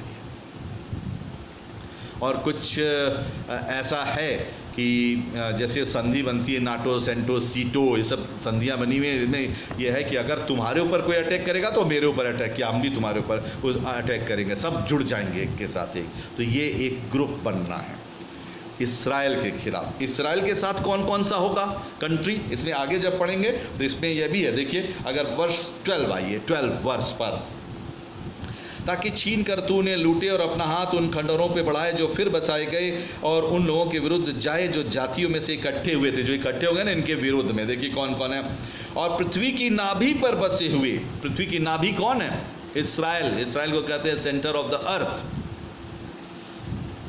आप इस्राएल घूमने जाएंगे तो शायद ये जहाँ पर जीसस पैदा हुए थे, बैतलहम, वहाँ पे कोई एक प्लेस है। जो लोग घूमने जाते हैं वो लोग बताते हैं, मैं नहीं जा पाया, लेकिन जो लोग जाते हैं वहाँ पर वो बताते हैं कि वहाँ पे एक प्लेस है जिसको बताया जाता है ये है, this is the point, centre of the earth, पृथ्वी की नाभि। और देखिए क्या कह रहे हैं, उन लोगों के विरुद्ध जो जातियों में से इकट्ठे हुए थे, पृथ्वी की नाभि पर बसे हुए पशु और अन्य संपत्ति रखते हैं, जो मतलब इसराइल के बारे में। शबा और ददान के लोग और तरतीश के व्यापारी अपने देश के सब जवान सिंहों समेत तुझसे कहेंगे, क्या तू लूटने को आता है? क्या तू धन छीनने, सोना चांदी उठाने, पशु और अन्य संपत्ति लेने जाने और बड़ी लूट अपना लेने को अपनी भीड़ तूने इकट्ठी की? और आगे इसको आप पढ़ेंगे तो परमेश्वर इनको बहुत बड़ा दंड देगा। और यहाँ तक कि लिखा, तू उत्तर दिशा से आएगा, ये नॉर्थ से आएंगे, ये जहाँ पे ये यूफ्रेटिस रिवर इसको क्रॉस करके, उसके नॉर्थ में अगर आप देखेंगे तो फिर ये इधरी के इलाके, चाइना उधर रोड भी बना रहा है, बहुत बड़ी एक रोड बन रही है, और ये पूरा ये लोग एक महा रोड बन रही है। ये सब होगा, यहाँ तक कि वो जो नदी है यूफ्रेटिस, उसको भी रोकने के लिए वहाँ पर कोई डैम वगैरह बनाया गया है जहाँ पानी रोक सकते हैं, उसका बिजली बनाने के लिए। नदी सूख जाएगी, उसका भी विवरण जगह जगह पर है, वहाँ से क्रॉस करके आएंगे। एकदम क्लियर बाइबल बताती है। और देखिए यहाँ पे लिखा है 15वां पद, तू उत्तर दिशा के दूर दूर स्थानों से आएगा, तू और तेरे साथ बहुत सी जातियों के लोग, जो सब के सब घोड़ों पे चढ़े हुए होंगे, अर्थात एक बड़ी भीड़ और बलवंत सेना। और जैसे बादल भूमि पे छा जाता है, 16वां पद, वैसे ही तू मेरी प्रजा इस्राएल के देश पर ऐसे चढ़ाई करेगा, इसलिए हे गोग, अंत के दिनों में ऐसा ही होगा। ये गोग से कह रहा है परमेश्वर, तुम लोग आके इस्राएल को घेर लोगे, चढ़ जाओगे उसके ऊपर। और परमेश्वर कह रहा है ऐसे होगा। और क्या कह रहा है आगे, मैं तुझसे अपने देश पर इसलिए चढ़ाई कराऊंगा कि जब मैं जातियों को देखते तेरे द्वारा अपने को पवित्र ठहराऊं, तब वे मुझे पहचान लेंगे, गॉड के पावर को जान लेंगे। ये फाइट गॉड करेगा और वो अपने स्टाइल में करेगा। और क्या होगा इसमें लिखा हुआ, इस भूमि इसको कैसे, पहले मैं बता दूं कौन कौन से कंट्रीज जो हैं वो इसराइल ये वाले दूसरे वाले ग्रुप में होंगे। सऊदी अरब, देदान जिसको बोला गया, ये हिजकेल 38:13, कुता नहीं, ये दूसरा जेजीब इसराइल, जेनेसिस 38:5, ये सब ये ओल्ड नेम है। इसराइल के साथ क्या होगा देखिए इसमें, यह हिजकेल 38:13 वर्स 13, ददान तरशीश और शबा, ये कौन कौन से देश हैं? ददान और शबा, सऊदी अरब, ये साथ देगा, ये साथ होंगे। तरशीश क्या है? जहाँ से वो योना नबी भाग गए थे तरशीश को, यानी स्पेन और ब्रिटेन, स्पेन और ब्रिटेन ये एक साथ, अमेरिका, स्पेन, ब्रिटेन, सऊदी अरब, इस्राएल, ये इनका अलग है ग्रुप, ये बाइबल बता रही है। Britain, Germany, France, Canada, Saudi अरब, स्पेन, पुर्तगाल, ऑस्ट्रेलिया, न्यूजीलैंड, अमेरिका, ये एक अलग ग्रुप, और एक ग्रुप हमने और आपको बता दिया जो बाइबल में एकदम क्लियर लिखा है, इस्राएल को खेलेंगे, इस्राएल। और परमेश्वर कैसे युद्ध लड़ेगा आगे देखिए, 17 पद से पढ़ रहा हूं, इज़ेकिएल चैप्टर 38 और वर्ष 17 से आगे। परमेश्वर यहोवा यूं कहता, क्या तू वही नहीं जिसकी चर्चा मैंने प्राचीन काल में अपने दासों के अर्थात इस्राएल के उन भविष्यद्वक्ताओं के द्वारा की थी, जो उन दिनों में वर्षों तक ये भविष्यवाणी करते गए कि यहोवा गोग से इसराइलियों पर चढ़ाई कराएगा। ये लोग आ गए, टर्की और इसके साथ जितने और भी है, रशिया और ख़ास करके चाइना, ये सब देखिए चढ़ाई कराएगा, और जितने और कंट्री हैं ये जो आप, इराक, ईरान, टर्की, ये सब और भी बहुत से कंट्रीज। तो ये है, आगे क्या लिखा है 18वां पद, जिस दिन इसराइल के देश पर गोग चढ़ाई करेगा उसी दिन मेरी जलजलाहट मेरे मुख से प्रकट होगी। परमेश्वर यहोवा की यही वाणी है। परमेश्वर अपनी वाणी दे रहा है, पहले से दिया है, ये जीसस से 700 साल पहले लिखा गया है, ये जीसस के पैदा होने से भी पहले 700 साल पहले, ये एजकेल नबी के द्वारा 500 से लेकर 700 साल के बीच में ये चीज़ ये लिखी गई है, और ये उस समय की बात है, और इतना क्लियर वचन है। देखिए इसके बाद क्या परमेश्वर कह रहा, मैं दंड दूंगा, और कैसे दंड दूंगा आगे पढ़ दूंगा, आपको समझ में आ जाएगा। 19वां पद, मैंने जलजलाहट और क्रोध की आग में कहा कि निस्संदेह उस दिन इसराइल के देश में बड़ा भूकंप होगा। परमेश्वर भूकंप लाएगा, और ये भूकंप जो है इसका सेंटर शायद वो जो मेडिटेरेनियन सी है, एक साइड टर्की है उधर, और भी कंट्रीज हैं, और एक साइड इसराइल है, उसमें कहीं पर होना चाहिए भूकंप का केंद्र।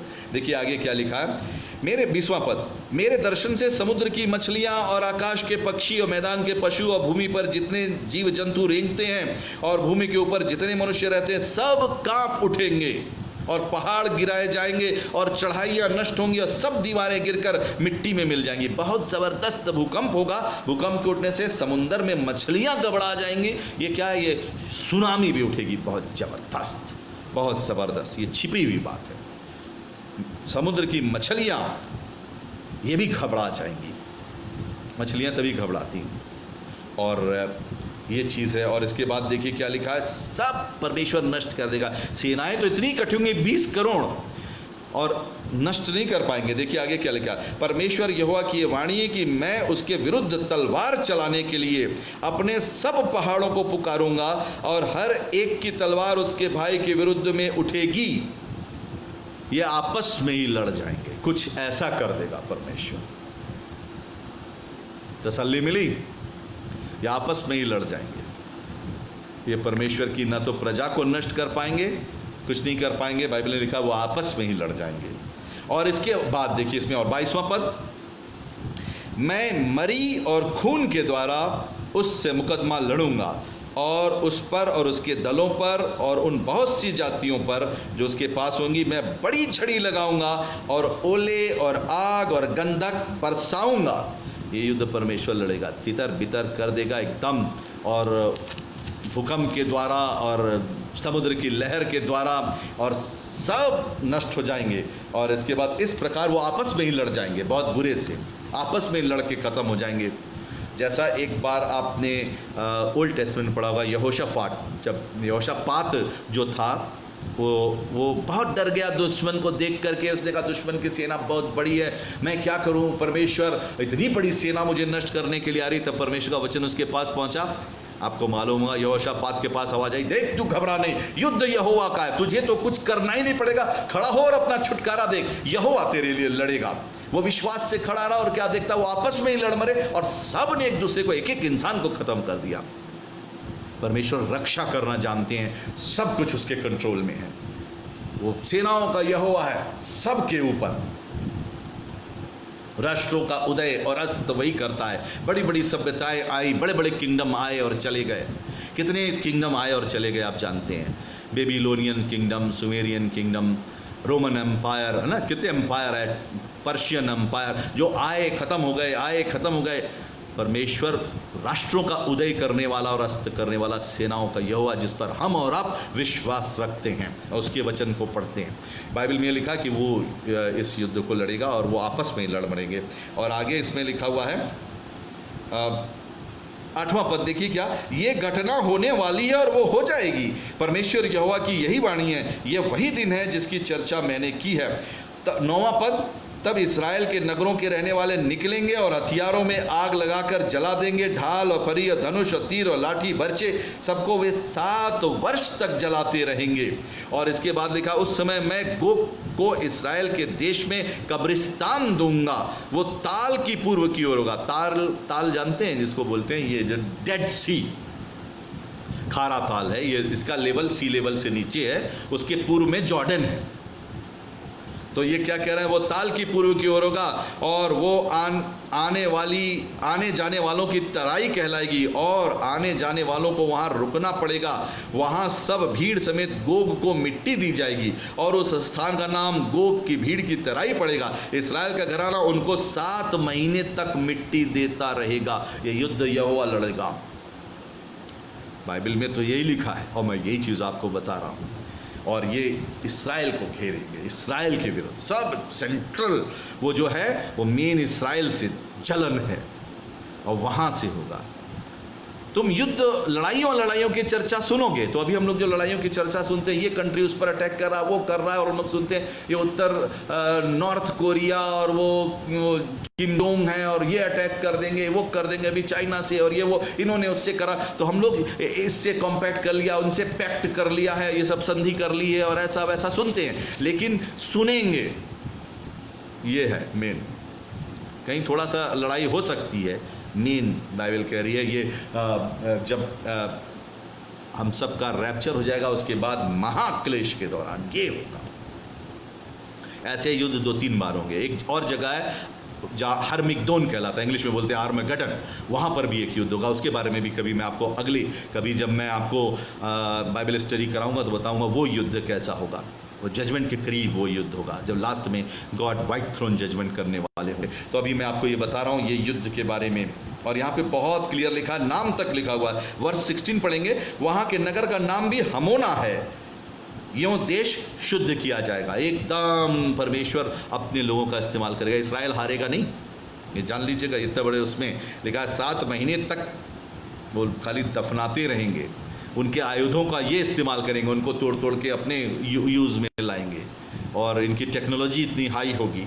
सब बाइबल में बताया गया है इस युद्ध के बारे में। और देखिए ये 20 करोड़ की सेना, और ये लिखा हुआ है मनुष्यों का जो 1/3 सब नाश हो जाएगा, 1/3। और सोचिए कितना मौत होगी। और आइए आगे चले, थोड़ा सा और बताएंगे, इसके बाद फिर मैं समाप्त करूंगा। लंबा बहुत हो जाता है तो मैं इसलिए बस यहीं पे थोड़ा और आपको बता रहा हूँ। इतना होने के बाद क्या होगा ये मैंने आपको पढ़ा ना। आइए फिर से चले वही रेवलेशन चैप्टर कितना था 9, 16वां पद, रेवलेशन चैप्टर 9 वर्स 16। और उनकी फौज के सवारों की गिनती 20 करोड़ की थी। मैंने उनकी गिनती सुनी, और ये है फिर वो लोग आग उगल रहे हैं मुंह से और मार धुआं ये सब, और परमेश्वर इसको समाप्त कर देगा। और आगे क्या देखिए दुखद बात, परमेश्वर ये कष्ट क्यों देगा मनुष्य को? इसलिए कि अब भी मनुष्य पश्चाताप कर ले, अब भी बदल जाए। इंसान बदलता नहीं, परमेश्वर चांस देंगे। बहुत से ऐसे लोगों का कुछ कारण होगा जिनको परमेश्वर बाद में भी चांस देंगे, क्योंकि वो बहुत दयालु हैं। हम खाली कभी कभी ऐसे एकदम कठोर होकर ये ना सोचे कि अब ग्रेस पीरियड खत्म हो जाएगा उसके बाद परमेश्वर और किसी को चांस नहीं देगा। शायद ऐसा लगता है चांस देगा, क्योंकि यहाँ लिखा हुआ देखिए, मैं 20वें पद से पढ़ रहा हूँ, रेवलेशन चैप्टर 9 वर्स 20। बाकी मनुष्यों ने जो उन मरियों से ना मरे थे, मरी भी फैलेगी फिर वहाँ पर, वो उस जगह पर जहाँ परमेश्वर लड़ेगा, मरी से भी मरेंगे। ये 20 करोड़ ऐसे नहीं मरेंगे, मरी भी फैलेगी। मतलब एक एपिडेमिक उस ज़माने में भी फैलेगी, बहुत भयंकर, सब मर जाएंगे, बहुत भयंकर वाली फैलेगी। अब वो कैसा वो आग, धुआं और गंधक उंडेलेंगे, या कैसा कोई केमिकल वारफेयर करेंगे, या क्या किसी तरह से समथिंग कुछ तो होगा जिससे अब वो उतना वो नहीं है, लेकिन डेथ्स बहुत होंगी। और देखिए उसके बाद क्या, 20वां पद, बाकी मनुष्यों ने जो उस मरियों से न मरे थे अपने हाथों के कामों से मन न फिराया। यह है दुखद बात, इंसान नहीं बदलेगा, परमेश्वर को देख रहा है कि वो इंटरफेयर कर रहे हैं, फिर भी मन नहीं। वैसे जैसे फिरौन का मन कड़ा हो जाता था जब मिस्र की गुलामी से ये इस्राएली, बनी इस्राएली जब निकल रहे थे, तो उसका मन बार बार कड़ा हो जाता है, हर विपत्ति के बाद मन कड़ा हो जाए, नहीं नहीं नहीं नहीं, अब नहीं भेजूंगा। पहले कहता था जाओ जाओ, जब फिर कहता मत जाओ कोई भी विपत्ति होने पर। तो वैसे ही मनुष्य का मन देखिए, मन न फिराया, और क्या नहीं किया, दंड। परमेश्वर क्रोधित किस बातों से होता है, देखिए एकदम लिखा है 20वां पद, बाकी मनुष्यों ने उन मरियों में से जो न मरे थे अपने हाथों के कामों से मन न फिराया, कि दुष्टात्माओं की, देखिए दुष्टात्माओं की पूजा नहीं छोड़ेंगे, सोने और चांदी और पीतल और पत्थर और काठ की मूर्तियों की पूजा करेंगे, ये करते रहेंगे, मन नहीं फिराएंगे। फिर भी परमेश्वर इससे नफरत करता है, वो कहता है मैं जीवित परमेश्वर हूं, तुम ये सब चीजें बना करके क्यों इसको गॉड कहते हो, मेरी महिमा दूसरों को क्यों देते हो, मैं नहीं दूंगा अपनी महिमा किसी दूसरी चीज को, परमेश्वर ये कहता है। और इसलिए परमेश्वर पनिश करता है, ये पनिशमेंट है गॉड का। और देखिए यही है, लोगों ने मन नहीं फिराया, लिखा काठ की मूर्तियों की पूजा ना करें, जो ना देख सकती, ना सुन सकती, ना चल सकती है। वर्ष 21, और जो खून और टोना और व्यभिचार और चोरी उन्होंने की थी, उससे उनसे मन ना फिराया। कि मनुष्य बदल जाए तो परमेश्वर रहम कर दे, जैसे एक बार नीनवे के लोग बदल गए थे तो परमेश्वर ने रहम कर दिया था। नहीं मन फिराएंगे, उस समय भी परमेश्वर चांस देगा, लेकिन मन नहीं फिराएंगे। और ये मैंने आपको 6वीं तुरही जब फूकी जाएगी तो ये कैसा युद्ध होगा, किनके किनके बीच होगा, इतना डिटेल डेप्थ में ले जाके बताने की कोशिश की। कौन कौन से कंट्री कैसे होंगे और कहाँ पर कंसंट्रेशन होगा, परमेश्वर कैसे इंटरफियर करेंगे, सब चीज़ें। बस मनुष्य अपना मन इन चीज़ों से जो लास्ट में मैंने बताया दूर रखना, और जीवित परमेश्वर की आराधना करना, जिसने हमें और आपको बनाया है, उसके आगे सर झुकाना। वो एक परमेश्वर है, उसकी इबादत करना और उसी के आगे सर झुकाना। उसकी, आप परमेश्वर की रचना अपने हाथों से करके उसी को गॉड कहें, ये तो अजीब सी बात हो जाएगी। मनुष्य अपनी कारीगरी से कोई चीज़ बनाए, उसको फिर ईश्वर करके उसी से दुआ मांगने लगे, परमेश्वर इससे बहुत नाराज़ होता है। इसीलिए बार बार मना किया, मूर्ति पूजा ना करना। मसीह हम और आप हैं, हम क्यों मूर्ति पूजा नहीं करते हैं? हम जानते हैं परमेश्वर नाराज़ होते हैं मूर्ति पूजा से, नाराज़ होते हैं, उनको नहीं पसंद है। वो कहते हैं मैं सुन सकता हूँ, मेरे पास कान है, मैं आँख है, मैं देख सकता हूँ, मुझसे मांग। परमेश्वर बार बार यही कहते हैं, मनुष्य अपना मन फिरा, मुझसे मांग, मुझसे जुड़, मैं हूं। परमेश्वर इसीलिए बार बार कहता है मैं हूं, मैं हूं, मैं जो हूं सो हूं। परमेश्वर अपने वजूद बताते हैं, मनुष्य नहीं मानता, मनुष्य इनकार करता है और अपने हाथों की रचना को वो महिमा देने लगता है। तो परमेश्वर को सबसे बड़ा दुख होता है। और परमेश्वर ने सब कुछ चुका दिया, अपनी जान दे दी। यीशु मसीह ने अपनी जान दी, उसके इकलौते पुत्र ने आकर जान दे दी बचाने के लिए, बच जाए मनुष्य, मन फिरा ले, सच्चे परमेश्वर को जाने, उससे जुड़ा रहे। आज का ये वचन मैंने आपके साथ शेयर किया। प्यारे भाइयों बहनों, क्या ये वचन दिल को हिला देता है? क्या हम परमेश्वर से जुड़े रहेंगे? क्या हम इन वचनों को ग्रहण करके अपने आप को तैयार करेंगे? नहीं तो कोई चीज़ स्थिर नहीं है। सुंदरता तो झूठी और शोभा व्यर्थ है। आज हम बहुत हट्टे कट्टे खूबसूरत दिखाई दे रहे हैं, कल झुर्री पड़ी हो सकती है चेहरे पर, यही ना? तुच्छ नहीं, एक दिन संसार ही छोड़ देंगे।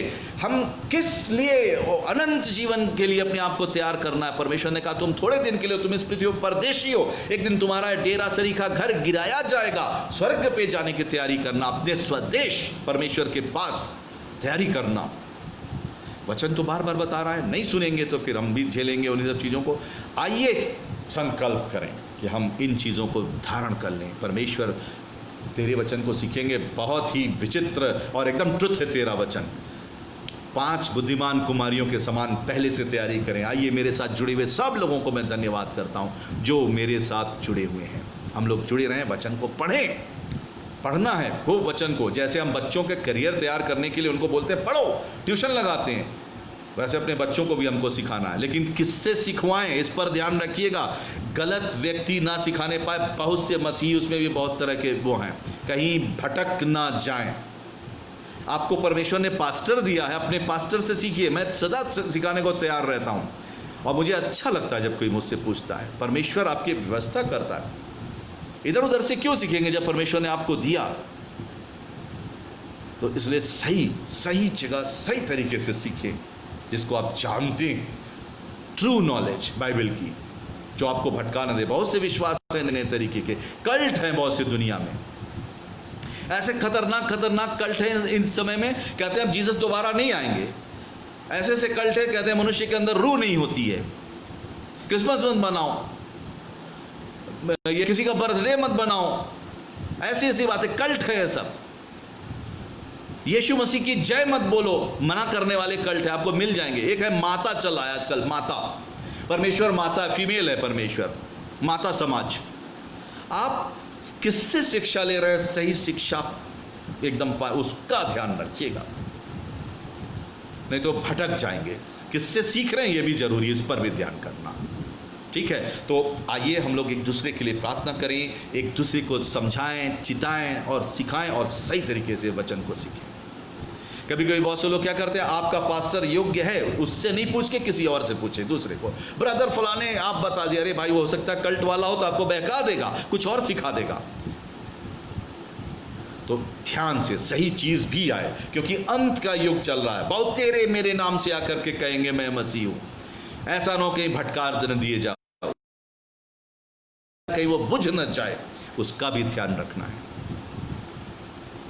मैं आपके लिए दुआ करना चाहता हूं, इसके बाद मैं बहुत खुशी लगती है, इतने लोग मेरे साथ जुड़े हैं, फिर मैं आपका नाम पुकारूंगा तो, और मैं आपको जय मसीह की करूंगा, मैं आपसे ऐसे भेंट करता हूं। ये मेरा बहुत पसंदीदा अंश जो है अब आएगा। मैं दुआ करता हूं, आइए मैं आपके लिए दुआ कर रहा हूं, आप भी मेरे लिए दुआ करिएगा, प्रार्थना करें।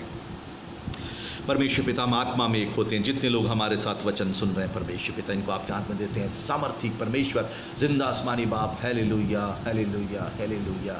पवित्र पवित्र पवित्र सेनाओं के यहोवा हमारे परमेश्वर, पवित्र पवित्र परमेश्वर, जितने लोग मेरे साथ जुड़े हैं परमेश्वर, पवित्र आत्मा, पिता पुत्र पवित्र आत्मा, इनको मैं आपके हाथ में सौंपता हूँ। परमेश्वर, मेरे अंदर कोई सामर्थ नहीं, मैंने परमेश्वर आपने बीज बोने का काम मुझे दिया, मैंने बोया है परमेश्वर पिता, इस पर बरकत दीजिए खुदावंद। और परमेश्वर सुनने वाले इसको और बढ़ा सके परमेश्वर, और प्रचार हो सके खुदावंद। और परमेश्वर ये दृढ़ होने पाए, शैतान इनको भटकाने ना पाए। यीशु मसीह के नाम का सुरक्षा का बाड़ा इनके चारों ओर बांधता हूं, जिसे शैतान तोड़ने ना पाए। एक एक विश्वासी सुरक्षित रहे परमेश्वर, इनकी रूह परमेश्वर, इनका नाम जीवन की पुस्तक में लिखा जाए, अनंत जीवन पाए एक एक जन परमेश्वर। और जब जजमेंट हो परमेश्वर, हम आपके साथ हमेशा हमेशा की जिंदगी पाए खुदावंद। अपनी बरकत देना, सुनने वाले लोगों को आशीष दे, इनके बेटे, इनकी बेटियां, इनके परिवार के लोग, ये स्वतः हर स्त्री, हर पुरुष, हर बुजुर्ग परमेश्वर आपके वचन में दृढ़ हो जाए परमेश्वर। अपनी सामर्थ्य हमें भी भर खुदावंत, आशीष दे परमेश्वर, हमें और अपनी महिमा के लिए इस्तेमाल कीजिए। पवित्र आत्मा अपने रेवलेशन हमें दीजिए और खुदावंद अपनी महिमा के लिए यूज करिएगा परमेश्वर पिता। लोग बुराइयों से दूर होकर के आपके निकटता में आए परमेश्वर। हम सारे मसीहियों के लिए, जिनके लिए मैंने संदेश दिया खुदावंद, ये उस पर चलने पाए, हर मसीही को परमेश्वर। हम अपने समाज के लिए, अपने देश के लिए भी परमेश्वर बरकत का बाइस बने, बरकत का बाइस बने परमेश्वर पिता, और एक अच्छी गवाही देने पाए। विनती सुनने के लिए धन्यवाद करते हैं, एक एक को अपनी आशीष दीजिए, यीशु मसीह के नाम से मांगते हैं, आमीन और आमीन। Praise the Lord, hallelujah. धन्यवाद परमेश्वर, धन्यवाद परमेश्वर पिता, हालेलुया। अब आइए ब्रोती विश्वास, वेलकम, प्रेज द लॉर्ड, जय मसीह की। चंद्रकला, और ये लिख भी रही है, thank you pastor the, beautiful message, God bless you. Thank you Chandrakala, God bless you. और रतन रॉबिन्सन, आप हमारे चर्च के बहुत ही सीनियर व्यक्ति हैं, वेलकम, और आपको प्रभु यीशु मसीह में जय मसीह की। आइनिस चार्ल्स सिस्टर, आपको बड़ी आशीष दे। Mister Matthew Macy, Poonam Joseph Singh, Reena Malini Grey, Gloria Vandrin, आप सबको शीना मसीह, आप लोगों को जय मसीह की, यीशु मसीह के नाम में विजयी हों। मेरा आशीर्वाद आप लोग के साथ है। Sheeba Nora Bakhsh, thank you for the wonderful message, hallelujah, amen. बहुत अच्छा लगा, आपको आशीष दे परमेश्वर पिता। जेनी जॉन, परमेश्वर आपको ब्लेस करे। नीतू आनंद मसीह लिख रही है, thank you for sharing this wonderful message, strengthen my faith और बहुत तेज़ निकल गया, पूरा पढ़ नहीं पाए। आनंद मसीह, इंस्पेक्टर आनंद मसीह, तबीयत खुश होती है। जय मसीह की। ब्रदर विवेक पॉल, परमेश्वर के नाम में जय मसीह की, हालेलुया। और ब्रोती विश्वास, ट्रेसल, गार्डन दत्त, वारेन एंडरसन, जय मसीह की, हालेलुया। आप परमेश्वर आप लोग को आशीष दे। शीबा नोरा बख्श, अच्छा मामी, वो हमारी भांजी लिख रही, मामू, प्रेज द लॉर्ड, उसको भी परमेश्वर आशीष दे। Pramod Singh, thank you pastor for the beautiful message. Mister Pramod Singh, जय मसीह की, हालेलुया। वचन में बने रहें और इतनी गहराइयों में आप आगे बढ़े। स्नेहलता जोएल, थैंक यू, मैं आपके लिए धन्यवाद देता हूँ। परमेश्वर आपको बड़ी आशीष दे और स्नेहलता जोएल को परमेश्वर बहुत ब्लेस करे। भावना विक्टर, ये तो हमारे चर्च की संडे स्कूल की टीचर हैं, गॉड ब्लेस यू। सारांश Alexander Kumar, praise the Lord, hallelujah, God bless you बेटा। और परमेश्वर के नाम में आगे बढ़िए, वचन को दृढ़ता से पढ़िए और वचन को थामे रहिए। अंत का युग है, आगे बढ़ते चले जाइए। सबको परमेश्वर बड़ी आशीष दे। ब्रोती विश्वास से आप कलकत्ता से हमारे साथ जुड़ती इतनी दूर से, परमेश्वर आपको बड़ी आशीष दे और बहुत ब्लेस करे आपको। जय मसीह की, हालेलुया। आशा हिगिंस देख रही है, वेलकम मैम। और मैं आपको यीशु मसीह के नाम में जय कहता हूँ। यीशु के लहू का पाड़ा आपके चारों ओर रहे, शैतान इसको कभी तोड़ के अंदर। शीबा नोरा बख्श, और आपको परमेश्वर बहुत आशीष दे। बहुत अच्छा, परमेश्वर आपको आशीष दे और सुरक्षित रखे। और लोग जो ज्योति फ्लिंट, ये हमारे पुराने जहाँ पे मैं सेवा करता था वहाँ पर ये फैमिली, फ्लिंट फैमिली झांसी से, वेलकम। और परमेश्वर आपको बड़ी आशीष दे, खूब उत्साहित रहिए, वचन सीखिए। पूनम जोसेफ सिंह हमारे चर्च की, परमेश्वर बड़ी आशीष दे। हर जगह से लोग हैं, वेलकम। और मैं आपको जब जय मसीह के ऐसे कहता हूँ बहुत अच्छा लगता है ना। तो इस प्रकार से परमेश्वर आप लोग को बड़ी आशीष दे। सब लोग लिख रहे हैं, चंद्रकला लिख रही हैं, आमीन, परमेश्वर का धन्यवाद हो और बड़ी आशीष सबको मिले। परमेश्वर आप सबको आशीष दे। एक बार फिर से जितने लोग और जुड़ेंगे, आप लोगों से भी मेरी रिक्वेस्ट है, बाद में जो लोग जुड़ें, जिनके नाम ऊपर हैं, चेहरे तो दिख रहे हैं लेकिन अब नाम नहीं आ रहे हैं सामने, सबके लिए मैं प्रेयर कर रहा हूं। और आप लोग भी दुआ कीजिए। हम एक परिवार हैं, यीशु मसीह परमेश्वर की संतान। जितनों ने उसको ग्रहण किया, उसने उनको अपनी संतान होने का हक बख्शा। बड़े हक से हम लोग वन फैमिली, एक दूसरे के लिए प्रेयर करना, एक दूसरे को उठाना, एक दूसरे को संभालना, एक दूसरे के दुख सुख में दुआ करना। और मैं आपको ये कहूँगा कि आप अपने प्रेयर रिक्वेस्ट अगर आप हमारे इस पर डालेंगे, मैं बाद में इसको पढ़ूंगा कमेंट्स, मैं आपके लिए दुआ भी करता हूँ। मैं घर में घुटने टेकता हूँ, प्रार्थना करता हूँ, मैंने जगह बनाई हुई है और पूरी फैमिली के साथ हम दुआ मांगते हैं। ये सेवा ही परमेश्वर ने हमको दी, मैंने अपने जीवन इसीलिए दिया है। तो मैं आपके लिए दुआ करूँगा ताकि परमेश्वर आपके प्रेयर रिक्वेस्ट जो हो, प्रेयर पॉइंट एकदम क्लियर लिखिएगा। हाँ, मैं आपके लिए दुआ करूंगा। ऐसा नहीं दर्द है हाथ में, बोल रहे हैं सिर के लिए दुआ करिए, तब गड़बड़ हो जाएगा। जो तकलीफ है तकलीफ बताइए, और नहीं तो फ़ोन पे बात करिए, मैं आपके लिए प्रार्थना करूंगा। परमेश्वर आप सबको बड़ी आशीष दे। अमरजीत एंथनी, सिस्टर अमरजीत, परमेश्वर आपको बड़ी आशीष दे और आपकी रक्षा करे। जय मसीह की, यीशु मसीह के नाम की जय। सबको मैं धन्यवाद देता हूँ। और आगे जितने लोग जुड़ेंगे, आप सबको भी जो बाद में देखेंगे, जय मसीह की, यीशु मसीह का नाम आपके जीवन में महिमा पाए। Praise the Lord, hallelujah. वचन पढ़ते रहिए और दृढ़ मसीही बनिए। आइए हम एक अच्छी गवाही अपने जीवन से दें। कोई मेरे पीछे आए ना आए, आप धारण कर लीजिए, मैं तो बस यीशु के पीछे चलूंगा अपने परिवार समेत। और जिनको हम ज़्यादा प्यार करते हैं उनको करीब लाने की कोशिश करेंगे।